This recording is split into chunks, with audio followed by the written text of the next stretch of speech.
सर्वमंगलमांगल्ये शिवे सर्वार्थसाधिके शरण्ये त्र्यंबके गौरी नारायणि नमस्तुते। या श्री स्वयं सुकृतिनां भवनेश लक्ष्मी पापात्मनः कृतधिया हृदयेश बुद्धि श्रद्धा सताम कुलजन प्रभवस्य लज्जां तां तां नतास्मि परिपालय देवी विश्वम्। आज का हमारा विषय है धनतेरस के बाद नरक चतुर्दशी का त्यौहार आता है,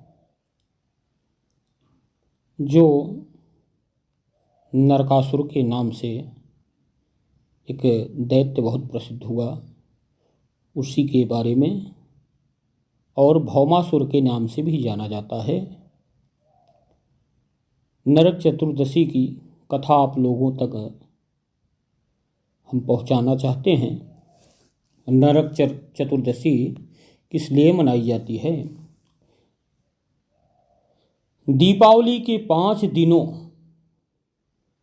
के उत्सव में धनतेरस के बाद नरक चतुर्दशी मनाई जाती है। इस दिन को छोटी दिवाली के रूप में चौदस और काली चौदस भी कहा जाता है, और इस दिन काली माता का विशेष रूप से पूजन भी किया जाता है, क्योंकि भूत प्रेत पिशाचात सकल दोष शमनार्थ के लिए माता काली का आज के ही दिन विशेष रूप से पूजन किया जाता है। इस यम पूजा, कृष्ण पूजा और काली पूजा होती है इस दिन दक्षिण भारत में वामन पूजा का भी प्रचलन है। वामनावतार भगवान के बारे में आपने सुना ही होगा, उनका भी पूजन किया जाता है। आओ संक्षिप्त में जानते हैं कि नरक चतुर्दशी को पौराणिक कथा क्या है। इसमें कई कथाएं आती हैं। पहली कथा हम आप लोगों तक पहुंचाते हैं। नरकासुर को भौमासुर के भी नाम से जाना जाता है।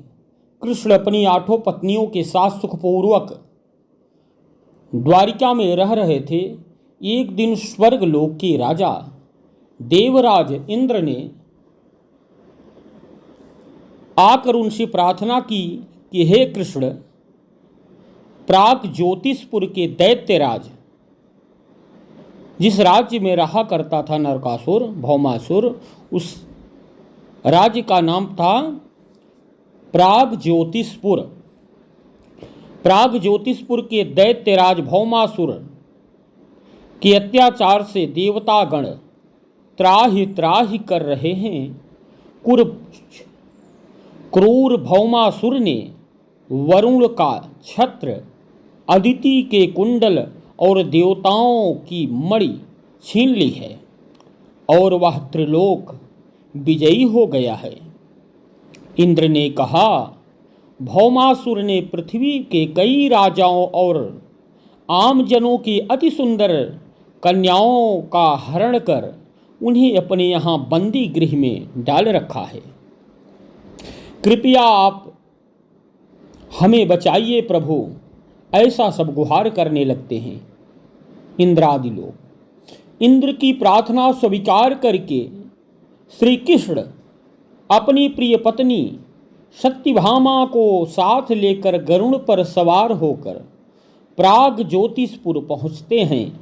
वहाँ पर पहुँचकर भगवान कृष्ण ने अपनी पत्नी सत्यभामा की सहायता से सबसे पहले मुर दैत्य सहित मुर के 6 पुत्रों ताम्र, अंतरिक्ष, श्रवण, विभावसु, नभस्वान और अरुण का संहार किया। मुर दैत्य का वध हो जाने की समाचार सुन भौमासुर अपने अनेक सेनापतियों और दैत्यों की सेना को साथ लेकर युद्ध के लिए निकला। भौमासुर को स्त्री के हाथों मरने का श्राप था, इसलिए भगवान श्री कृष्ण ने अपनी पत्नी सत्यभामा को सारथी बनाया और घोर युद्ध के बाद अंत में कृष्ण ने सत्यभामा की सहायता से उसका वध कर डाला। इस प्रकार भौमासुर को मारकर श्री कृष्ण ने उसके पुत्र भगदत्त को अभयदान देकर उसे प्रागज्योतिष का राजा बनाया और भगदत्त कौरवों की ओर से महाभारत में युद्ध में लड़ा। जिस दिन श्री कृष्ण ने भौमासुर का वध किया था उस दिन कार्तिक माह की चतुर्दशी थी, इसलिए उसे नरक चतुर्दशी भी कहा जाता है। इस दिन श्री कृष्ण ने भौमासुर अर्थात नरकासुर का वध किया था और उसकी कैद से लगभग 16,000 महिलाओं को मुक्त कराया था। इसी खुशी के कारण दीप जलाकर उत्सव मनाया जाता है। और इसी प्रकार से दूसरी कथा आती है। इस दिन दक्षिण भारत में वामन पूजा का भी प्रचलन है। कहते हैं इस दिन राजा बलि महाबली को भगवान विष्णु ने वामन अवतार में हर साल उनके यहाँ पहुँचने का आशीर्वाद दिया था। इसी कारण से वे वामन पूजा की जाती है।